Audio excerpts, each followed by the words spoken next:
defensive snap out there in that game? Yeah. There were a lot of guys who didn't really come out very much in that game, and I think it's just something that as a player we take it on ourselves. We want to be out there, and there was never kind of a boring part in the game, and so I think it was just kind of on the players. We all wanted to be in there at the same time. So, having that be a Thursday, you get a couple extra days. Did you need a couple extra days to heal up or to start feeling right again, or did you feel okay after that? Yeah, I think it was nice. Any game you're banged up from, but with having the bye week so early in the season, having this Thursday game was almost like a miniature bye weekend for us. So really gave us a lot of time to get into the training room and get your treatment done. When you look at Wyoming, what kind of stands out? Obviously, they talk about that run game, but what do you notice? Yeah, obviously, right off the bat, they're a very powerful running game. They have not one but two running backs who can really get the job done, and they're both downhill runners and need to be wrapped up and tackled, gang tackled. And they have a very good, experienced offensive line that we played against a bunch of them last year, and their quarterback has been really good this year, and we know that they have some top receivers too. So kind of a well-rounded offense that if you don't stop the run, they'll really take it down the road. You guys missed Williams from BYU and then Gibson from New Mexico, and they were hurt. How much challenge do you like getting a chance to go against the top guys in Hill? You get, as a competitor, you get bummed out if one of their best players isn't playing. You want to play them when they are clicking on all cylinders, and credit to both of those teams. They stepped up and had good running backs to fill their positions, but it'll definitely be a fun test to get to go against Hill this week. You see guy number 2 in the nation in rushing, over 1,000 yards already. Does that kind of get your attention? Is that a fun battle, you guys, when you see a guy with those kind of stats and what he's done this year? Yeah, typically when I'm watching film and stuff like that, I don't notice. I don't really look up their stats and need to see all that to know that they're a good runner. I look at the style of play that they use when they're out there, and he's a physical runner, and you can tell that he knows what he's doing. So I'm excited for that. Did you see just because he walked in? Did you see Tanner after the game and he had blood all over his face? Yeah, he looked like a psychopath. Who's the scariest guy on the team?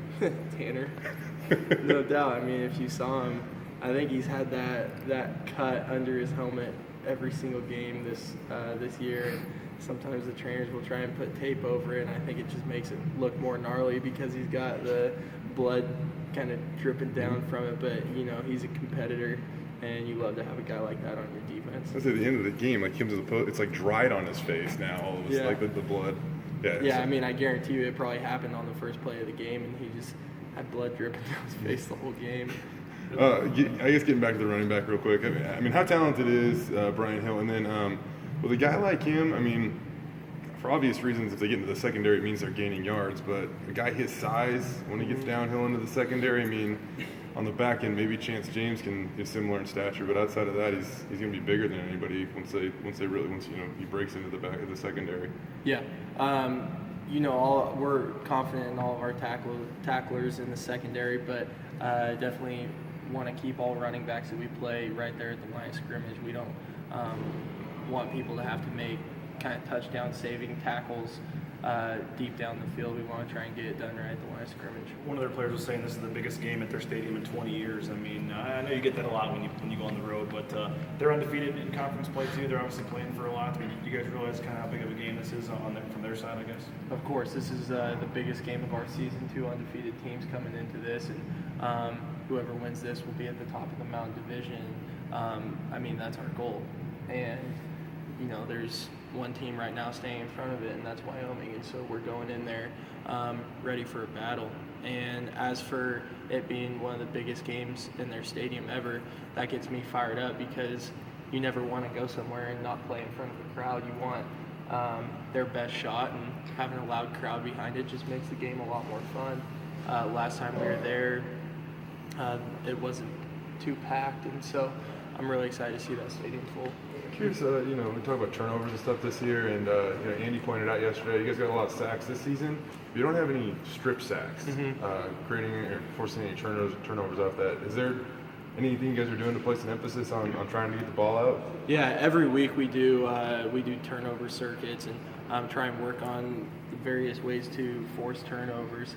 And definitely one of them is doing a strip sack. And as a defensive lineman, I know that's a very hard thing to do because when you get into the backfield, especially like last week against Hill, you want to just try and get him down. And if you can get the ball out, that's awesome. But we're trying to get him down to the ground. But I think it just takes an extra deal of focus, trying to get the ball out and not just settling for a tackle. Now the stakes are higher. We need to get the ball out.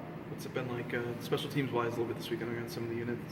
What's it been like? It has been, maybe a negative in a couple games this year. What's that focus been like this week? Has it been different? What's kind of been like out there for you guys? For our special teams unit? Yeah. Coach Ridd does an unbelievable job getting the guys prepared, and I think it's just something that we need to have more passion with. That seeing special teams not as a transition period in the game, but an actual pivotal force on our team, and I think we're doing a lot better job with that, and I think it just needs to be reinforced every week that it is a very important part of the game. It's been a little surprising seeing some of those miscues. I know that was something that Parson this summer said he wanted to be a big focus to see guys step up in that facet. Has that been a little surprising to you guys? Sorry, just some of the struggles. I know obviously you've had some drop punts. There's been missed field goals or field goals that have been blocked, and just stuff like that. Has it been a little surprising to you guys that you haven't been able to be as successful there as maybe other facets? I wouldn't say surprising. I mean, you always want to see all units of the game step up and play their best game, but you understand that it's not going to be perfect, and we're getting a lot of teams' very best shot, and we understand that things like that are going to happen, but it's really the way that we react to it that's really important with that. And I think last week we did a good job reacting to when turnovers happen and just trying to put ourselves out on the line for the team. As opposed to playing at what's the difference between traveling and playing at home? You guys have played really well on the road ever since the Utah State game last year. You guys have been lights out on the road, really. So just the whole process and traveling with your teammates and stuff. Do you enjoy playing on the road?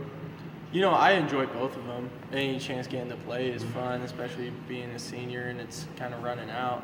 But we really try and treat it as a business trip, and we try and teach the freshmen and young guys as soon as they come in that this isn't a vacation. This isn't going to somewhere for like a leisure vacation. This is a business trip, and we're going there for one sole purpose, and that's to win a football game.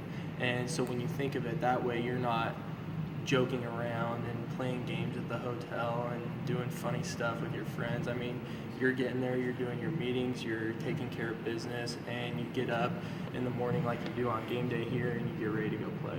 You mentioned 2 years ago, not as many fans there. Obviously, they've struggled in the past, but they've got something going on this year, at 5-2. What have you been able to tell, or can you see kind of what's working for them now, or why maybe they're off to a better year this year at 5-2 than maybe the previous couple of years? Or?